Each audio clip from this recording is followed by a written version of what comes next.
welcome to this fly tying video.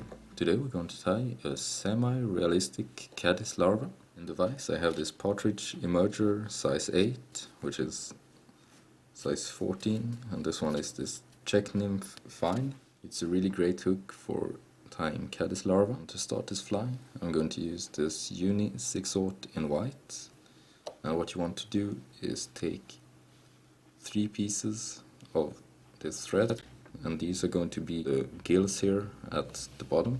We can start tying here and leave a little bit behind the eye of bare hook, so we'll tie on this later, but for now just take your thread down just a little bit to about where the barb should be. You can cut off the excess. We will tie in these 3 strands here, and I'm going to tie this in on my side and going down a little bit down the bend, and then what I do is I fold these over here and I'm going to tie these in on the other side as well. So there we have these strands tied in on each side of the hook, and bring the thread up, and here you want to catch all these strands. This will make for a uniform underbody and help with the taper of the fly, and we can cut off the excess here. The body material for this fly is going to be some nymph skin. This is the 3mm in translucent. To tie this in I'm going to cut the end here at an angle, and then what I do is I take the longer end here facing down, tie this in where we left the thread, and here you can really pull on this in order to build it up as little as possible.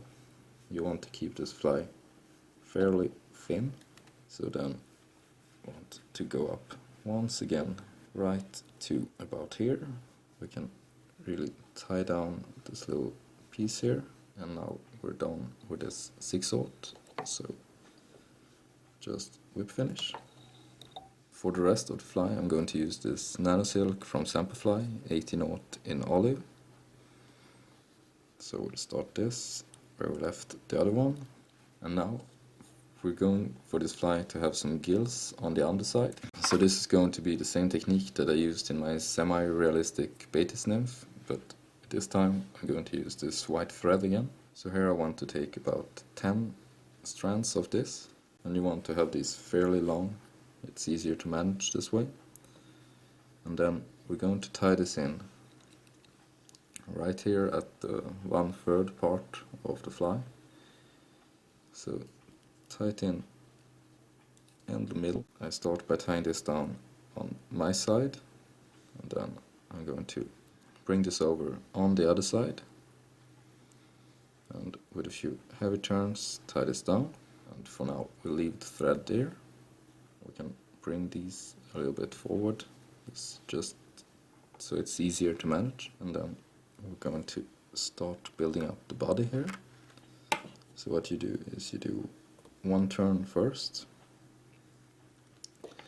and then when you come up here to this side I'm going to tie down the first of these strands, and this can be a little tricky here. It gets easier as you go, but the first strand here we're going to tie on the further side, and then the second one I'm going to tie in on my side, and then alternating each side as you go. You're going to wind this nymph skin up all the way up here to where you tied in these strands.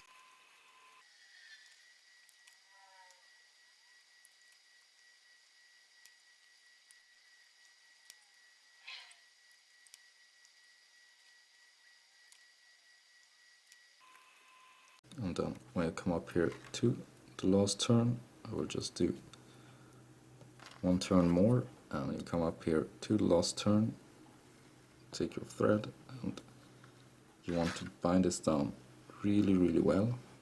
You can cut off this nymph skin really close. A few more turns to tidy up, and as you saw, this is a quite long procedure but it gives for a really nice body for Batis nymphs or for this caddis. So then what you do is you take half of your legs or your gills here, and you want to pull these down so they go on the other side. And if you pull all these at the same time, it should not be any problem. They should just move slightly to the underside, and then you can do exactly the same with the other ones. So pull all these at the same time, and they will just move slightly to the bottom.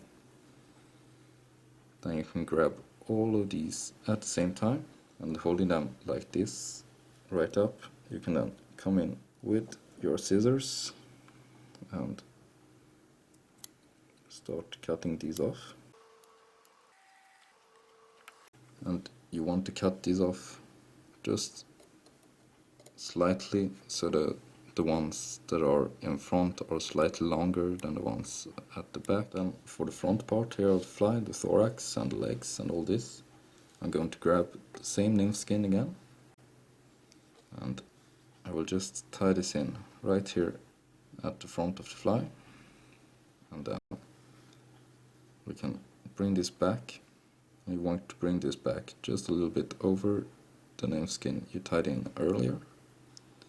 So this will give a nice continuation here for the fly.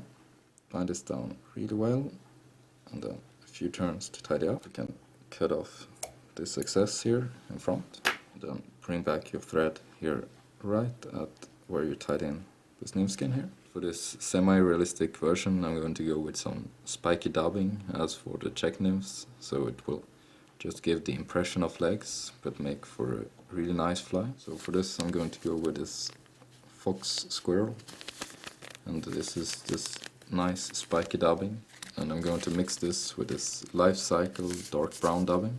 And to add this dubbing I'm going to go with my favorite technique, which is the split thread technique. So spin the bobbin counterclockwise. This will flatten the thread, and you can then just split it in two. And then you grab your dubbing, one small pinch at a time. We're just going to add a little bit of dubbing here, and this thorax is going to be in 3 parts.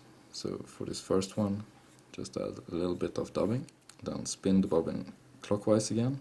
This will cord the thread and trap all these fibers and these spiky guard hairs here in between. Then right here I'm going to bring up this dubbing just a little bit, and then push it down on each side. This will make some room for this nymph skin to go right over it.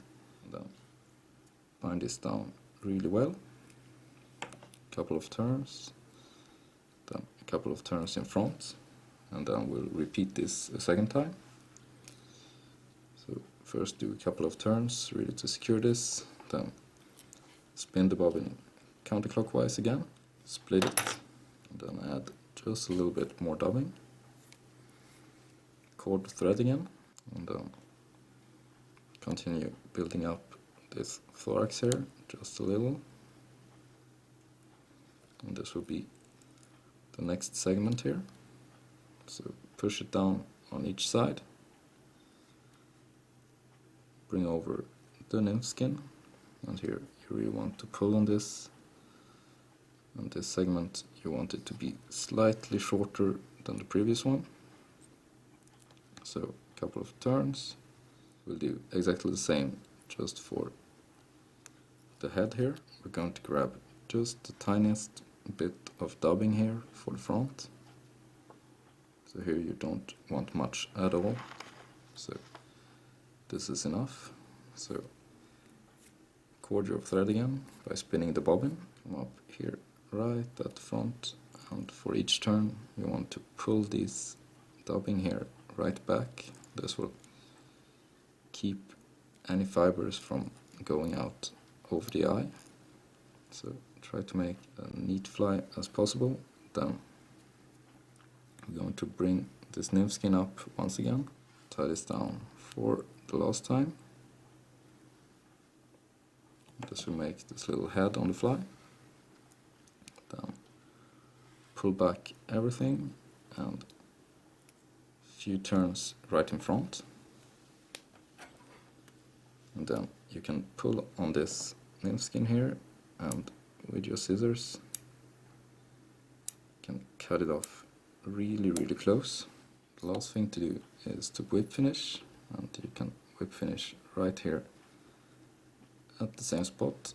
So a few turns, pull tight, and then if you have some fibers that are just a little bit too long, you can just pull this out. Color this back to give the fly an even more realistic look. So here at the back I'm going to go with this olive marker, and I'm just going to color this nymph skin here. This will bring out the segmentation and also make the back a little darker than the belly here.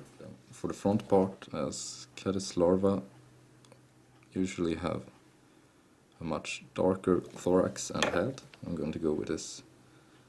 This color is called bronze, but it's really a dark brown. And then to finish off this fly, I'm going to add just a little bit of varnish to the top.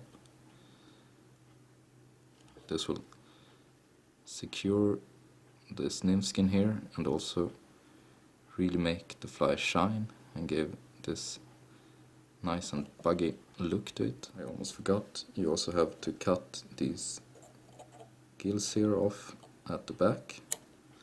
So you can just cut this off, it will splay out just a little. So there we have the semi-realistic Caddis Larva. Thanks for liking and commenting. Don't forget to subscribe if you haven't already. See you next time, and happy time!